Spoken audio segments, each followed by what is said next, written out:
वो घटना में बहुत कुछ लोग खोए हैं, बहुत कुछ लोग सक्सेस हुए। ऐसा हुआ है ये जो अग्निकांड हो।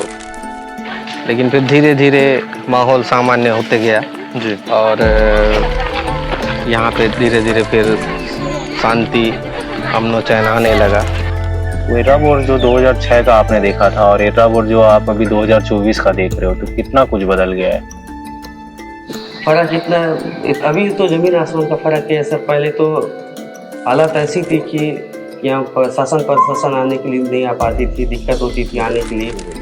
तो नक्सलियाँ जो बोलते थे वो हर कोई करना चाहते, मतलब करेगा क्योंकि परेशान पड़ता है किधर से करते थे। सर लगातार एक कम्युनिकेशन गैप महसूस होता है पुलिसकर्मी और ग्रामीणों के बीच में, तो वो कम्युनिकेशन गैप का फायदा नक्सल अक्सर उठाते हैं। गाँव वाले सरपंच लोग आके मिलते हैं मुझे पर्सनली।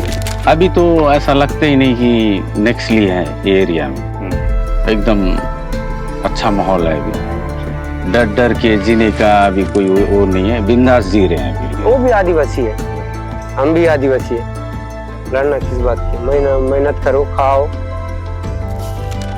ताकि हमारे आने वाला पीढ़ी जो है, हमारे बच्चे लोग मतलब किसी का दबाव में ना रहे, वैसा कोई दहशत में नहीं रहे, ऐसा रहना तो केवल वही चाह रहे हैं। आज एकदम आजाद में नक्सलवाद लगभग खात्मे की ओर है, तो निश्चित रूप से जो वो लोग जो फ्रीडम चाहते हैं वो उनको जरूर मिलेगा। आप देख रहे होंगे कि मतलब 2006 में जब एर्राबोर हुआ था तो काफ़ी नक्सलवाद यहाँ परम सीमा पे था, लेकिन उसके बाद पुलिस प्रशासन और सीआरपीएफ का जो इंडक्शन हुआ उसके बाद लगातार कैंप खोले गए अंदरूनी इलाके में। सुकमा में आप लगभग 70 के आसपास कैंप है। मैं चाहता हूँ जैसे एर्राबोर थोड़ा दबाव से मुक्त हो गया ना, वैसा अंदर का गांव भी दबाव से मुक्त हो जाएगा, बहुत अच्छा है।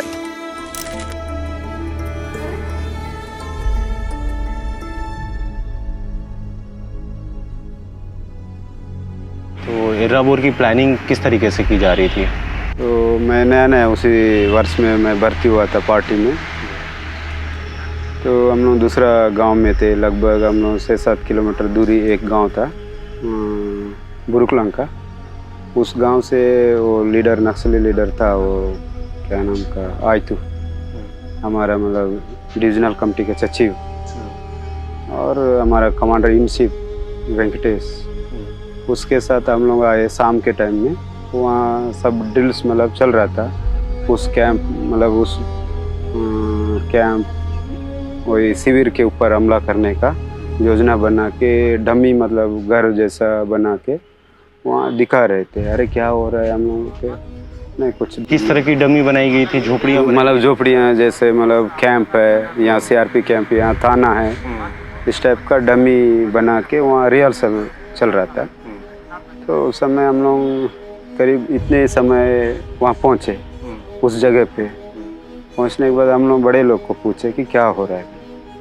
नहीं, यहाँ कुछ ऐसी ट्रेनिंग चल रहा है बोले। तो हम लोग को सीधे से नहीं बताए कि ट्रेनिंग चल रहा है बोले। किस टाइप का ट्रेनिंग है हम लोग को समझ में आ गया। बाद में रात को भी कोई मतलब बता रहे थे कुछ कैंप के ऊपर अटैक करना है बोल के, ये सब प्रैक्टिस चल रहा है बोल के। रात को ये पता था कि ग्रामीणों की हत्याएं की जानी है उस? नहीं ऐसा नहीं, मतलब वो एर्राबोर कैंप का ही था, लेकिन उस कैंप में अटैक करना है या किसी दूसरे कैंप में करने का हम लोग को पूरी तरह से जानकारी नहीं था।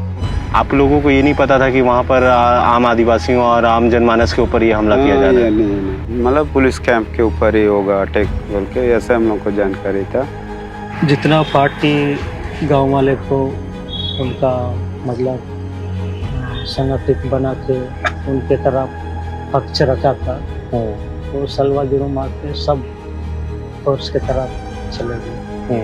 तो शिविर बना के वहाँ से पूरा फोर्स को लेके गांव में जाके हमला करना, गांव वाले मिलते कोई उनको पकड़ के लाना शिविर में। ऐसे पूरा गांव जा फोर्स के साथ सपोर्ट दे रहे हैं, मतलब शिविर वाले। तो उस समय पार्टी ये सोचा कि फोर्स को सपोर्ट दे रहा है, पहले उनको कुछ न करना पड़ेगा, मतलब हमला करना पड़ेगा। पहले ग्रामीणों को मारना पड़ेगा जो उनके साथ दे रहा है। तो उस घटना को हम लोग सुने, दूसरा मतलब पश्चिम बॉर्डर में हम लोग जाके सुने, तो यही रिहर्सल था। तो आज घटना हुआ है बोल के बोल रहे हैं। तो ये तो जनता को मारे, मतलब शिविर में उस समय रहते थे, सलवा जुड़ूम के समय एसपीओ बना, मतलब एसपीओ बोल के, तो उस समय इतने एसपीओ लोग को मारे, इतने मतलब गुंडा लोग को मारे, इस टाइप का सब मतलब वहाँ बयानबाजी चला। तो उस समय सलवा जुड़ूम के समय घरों को जलाना, मुर्गी बकरा ये सब, मतलब इन लोग तो पढ़े लिखे मतलब नहीं थे, शिक्षित नहीं थे, दारू उरू पी के किसी के साथ भी मारपीट करना, किसी का पैसा सोना चांदी ऐसा भी उठा के लाते थे। अभी ऐसा नहीं होता, पहले ऐसा हुआ तो इस टाइप के लोगों को हम लोग ने मारे हैं बोल के ऐसा वहाँ भी बताए। क्योंकि कहीं ना कहीं अभी हालांकि अभी बहुत ज़्यादा बदलाव आया है।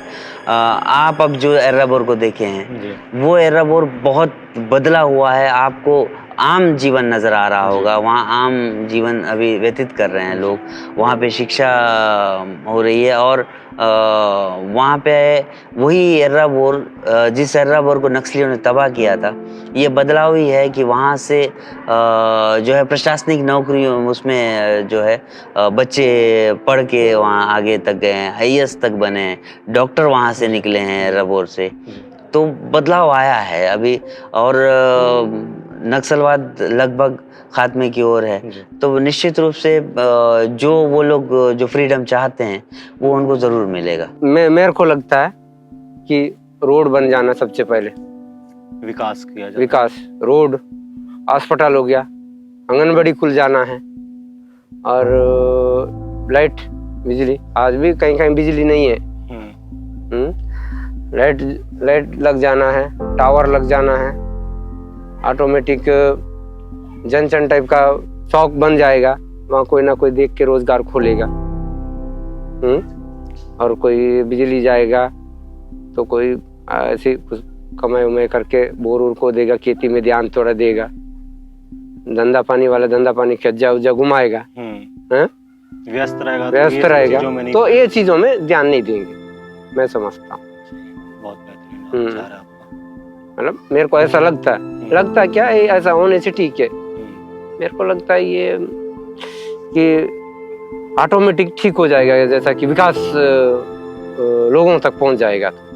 लेकिन फिर अंदर गांव के कई लोग हैं जो विकास का विरोध करते हैं, तो वो आपको क्या लगता है कि वो नहीं चाह रहे होते हैं या वो भी दबाव में भी बोलना पड़ता है? मैं समझता हूँ दबाव ही है, कोई नहीं चाहता, किसको कौन चाहता है कि मेरा घर तक रोड नहीं रहना, बता कोई चाहता है क्या? मेरा घर तक आंगनबाड़ी आ जाए, आंगनबाड़ी कार्यकर्ता मेरे बच्चों को देखे नाप तोल करके लेके जा, कौन नहीं चाहता बताइए? ये कहीं ना कहीं दबाव है ये लोगों में, तब जाके ऐसा हो रहा है। अब एर्राबोर का जीवन दबाव मुक्त है आपके हिसाब से? लगभग मुक्त है दबाव से। होते रहता घटना, बीच में होता है, लेकिन क्या थोड़ा प्रशासन के लोग आस पास रहते हैं तो उतना नहीं लगता। मैं समझता हूँ जैसे एर्राबोर थोड़ा दबाव से मुक्त हो गया ना, वैसा अंदर का गांव भी दबाव से मुक्त हो जाएगा, बहुत अच्छा है, मैं समझता हूँ। अपने ही समाज के लोग हैं जो वहाँ वैसी ही जिंदगी जी, वो भी आदिवासी है, हम भी आदिवासी है, लड़ना किस बात की? मेहनत करो, खाओ। काफ़ी अंदरूनी क्षेत्र में मैं रह के मतलब गाँव वालों से साथ बात करते कैंप लगाया हूँ बहुत सारे, लगभग 2 साल में हमने 15 कैंप यहाँ लगाए हैं। उस दौरान गाँव वालों से हमारी बहुत सारी बातचीत होती है। मैं ये बताना चाहूँगा कि कोई भी गाँव वाला, कोई भी जो समाज है वो मतलब मिनिमम जो बेसिक फैसिलिटीज़ है, जैसे रोड हो गया, बिजली हो गया, PDS हो गया, हेल्थ फैसिलिटीज़ हो, उसको नकार नहीं करेगा।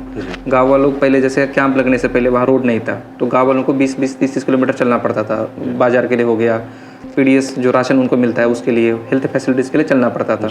और कोई गाँव वाला ये पसंद नहीं करता है। गाँव वाले सरपंच लोग आके मिलते हैं मुझे पर्सनली, वो लोग बताते हैं कि हम बहुत खुश हैं, हमें मतलब बिजली मिल रही है, हमें रोड मिल रहा है, हमारी परेशानियाँ ख़त्म हो रही है, हमारे गाँव में बस आ रही है, हमारा जो फॉरेस्ट प्रोड्यूस है उसको भी अच्छा रेट मिल रहा है, ताकि मतलब लगातार बाहरी संपर्क हो रहा है।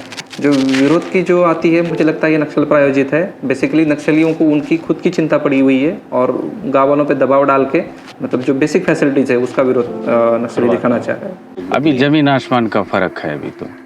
अभी हर चीज़ का सुविधा है। अभी तो वो जो दहशत का जो माहौल था वो अब कैसा है यहाँ पर? अभी तो ऐसा लगता ही नहीं कि नक्सली है ये एरिया में। एकदम अच्छा माहौल है अभी। डर डर के जीने का अभी कोई वो नहीं है, बिंदास जी रहे हैं अभी लोग। अभी मतलब दबाव मुक्त जीवन शुरू हो चुका है। जी जी। वो एर्राबोर जो 2006 का आपने देखा था और एर्राबोर जो आप अभी 2024 का देख रहे हो, तो कितना कुछ बदल गया है? नहीं, अभी तो बहुत कुछ बदला है। जैसे बोलने से पहले तो किसी का दबाव में जैसा थे, अब दबाव मुक्त जीवन है। हाँ, अभी थोड़ा सा मुक्त जीवन जैसा है, शांति है। शांति है। तो आप क्या करते हो? मैं खेती किसानी करते हो। और अब आप लोग को जब सोते हो तो डर के सोते हैं या आराम से? नहीं, अपने का भी थोड़ा आ जाते हैं बस। पूरी तरीके से? पूरी तरीके से। पहले जैसा थोड़ा सा घुट घुट के जीते थे वैसा नहीं है अभी। तो वही शांति की वार्ता जो है, आपको मतलब ऐसा दहशत ना रहे, ताकि हमारे आने वाला पीढ़ी जो है, हमारे बच्चे लोग मतलब किसी का दबाव में ना रहे, वैसा कोई दहशत में नहीं रहे, ऐसा रहना। उनके अपन वही चाह रहे हैं, आज एकदम आजाद जैसा। पहले हमारे दादा परदादा लोग के जमाने में कहीं ऐसी मतलब शादी ब्याह जा करके कहीं जंगल में भी सोने से कोई दहशत नहीं जैसा, ऐसा टाइप का जिंदगी चाहते हैं। अभी तो आप खुद देखते हैं, हमारे जवान लोग अभी बाजार में गए होंगे, गाड़ियां चल रही हैं रोड में, कहीं भी आप आ जा सकते हो, चाहे वर्दी में हो, सिविल में हो। लगातार हम लोग गांव में ड्यूटी करने जा रहे हैं, ऑपरेशन वगैरह कर रहे हैं। अभी ऐसा कुछ नहीं है, कुछ भी घटना ज़्यादा हो रही है लेकिन उस टाइप से नहीं है। और अभी तो बहुत पहले से अभी एर्राबोर बहुत बदलाव हुआ। पहले तो मतलब अभी सब तब क्या भोले भाले थे, अभी सब थोड़े पढ़े लिखे हैं, समझदार भी हो गए हैं। सब घरों से नौकरी, पुलिस। यहाँ एर्राबोर में आपको हर घर में हर पुलिस वाला मिलेगा। बेलत किला लड़ाई छाया इला शांति छाया वादा पिला ये जी इला शांति आपसे छाया दुनिया लड़ाई बेनी बुनी टालो की ई केटला पर उनका कहना है आने वाली पीढ़ी भी शांत स्वभाव में रहना है, कि लड़ाई झगड़ा बिल्कुल पसंद है। फर्क इतना, अभी तो जमीन आसमान का फर्क है सर। पहले तो हालत ऐसी थी कि यहाँ प्रशासन आने के लिए नहीं आ पाती थी, दिक्कत होती थी आने के लिए। तो नक्सलियाँ जो बोलते थे वो हर कोई करना चाहता, मतलब करेगा क्योंकि परेशान पड़ता रहती थी। ऐसा करते थे कि जैसे मेरे को बोल दिए काम करना है, मैंने किया तो मार देना, काट देना, या फिर मेरे परिवार को पूरा मार देते थे। तो वैसे करके परिस्थिति को देखते हुए वो लोग काम करते रहे। उस समय का हालत वैसा था। और अभी का हालत ऐसा है कि अभी शासन प्रशासन अंदर घुस के काम कर रहे, रोड सड़क निर्माण बन रहा है, तो अभी परिवर्तन आ रहा है। तो सब अपने अपने कोई ना कोई जॉब कर रहा है, कोई ऐसे ही कुछ ना कुछ कर रहा है। अभी रोड सड़क निर्माण वगैरह बन गया, बिजली आ गई और हॉस्पिटल आ गई, सब आ गई, स्कूल वगैरह सब बनी हुए है। तो अभी का माहौल सबसे मतलब पहले से और अभी से बेटर है सर।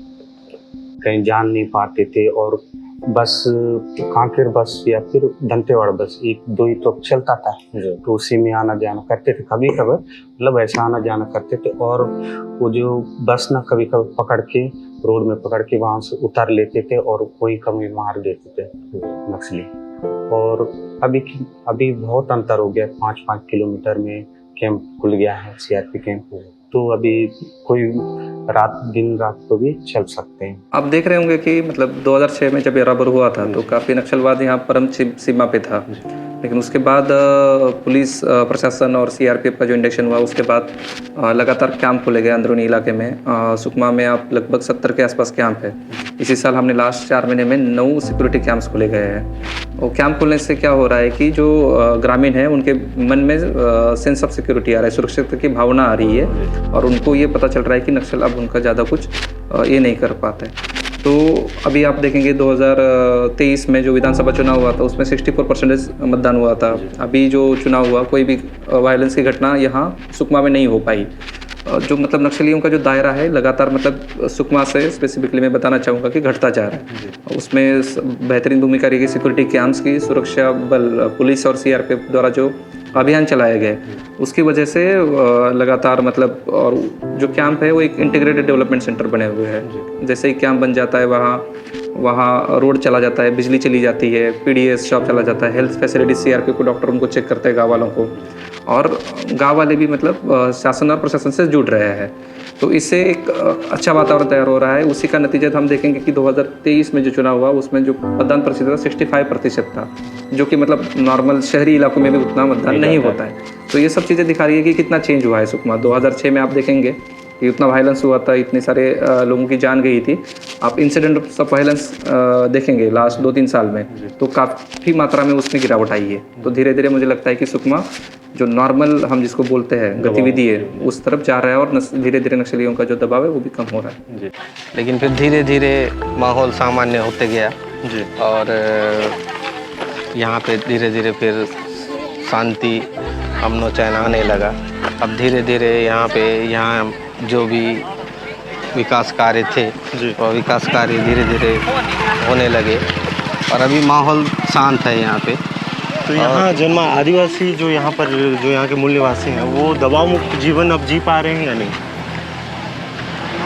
पूर्णतः दबाव मुक्त तो नहीं कहा जा सकता है, क्योंकि राष्ट्रीय राजमार्ग का NH पट्टी है, और यहाँ के जो इर्द गिर्द जो गांव मन बसे हैं 20-25 किलोमीटर लेफ्ट की दिशा में और राइट की दिशा में राजमार्ग के, तो वहाँ तो पूर्णतः दबाव तो नहीं कहा जा सकता है।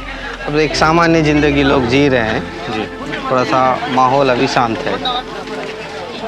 सर, लगातार एक कम्युनिकेशन गैप महसूस होता है पुलिसकर्मी और ग्रामीणों के बीच में, तो वो कम्युनिकेशन गैप का फायदा नक्सल और अक्सर उठाते हैं। तो उस कम्युनिकेशन गैप को ख़त्म करने के लिए गवर्नमेंट की तरफ से क्या एस्टेब्लिशमेंट किया जा रहा है? सबसे पहले मैं बताना चाहूँगा कि लगातार सिक्योरिटी कैंप्स खुलने से और जो शासन प्रशासन की जो पहुँच अंदरूनी इलाके में बढ़ी हुई है, उसकी वजह से गाँव वालों से लगातार हमारी बातचीत बढ़ रही है। जैसे पुनर्वास अभियान हो गया, उसके अंतर्गत हमने जो नक्सली काम कर रहे थे अंदरूनी इलाके में, तो उनको हमने अपील किया कि आप जल्दी से जल्दी आके सरेंडर करें। उसके अंतर्गत सरेंडर भी बढ़ रहा है। गांव वालों से बात करके, स्पेशली सरपंच पुजारी वगैरह, उन लोगों से बात करके जैसे उनकी जो नीड्स है, जैसे रोड हो गया, बिजली, इलेक्ट्रिसिटी, ये सब चीज़ें उनको पहुंचाई जा रही है, उनसे बातचीत की जा रही है। और ये जोड़ा जा रहा है कि मतलब नक्सलवाद उनका जो हृदय है वो जीत के ख़त्म किया जा सकता है। उसी प्रिंसिपल पे शासन प्रशासन पुलिस यहाँ काम कर रही है। वो गड्ढा में बहुत कुछ लोग खोए हैं, बहुत कुछ लोग सक्सेस हुए, ऐसा हुआ है। ये जो अग्निकांड हुआ और चलवा जुड़ूमा आने के बाद बहुत कुछ लोग बर्बाद हुए हैं, बहुत कुछ लोग सक्सेस हुए हैं, ये है।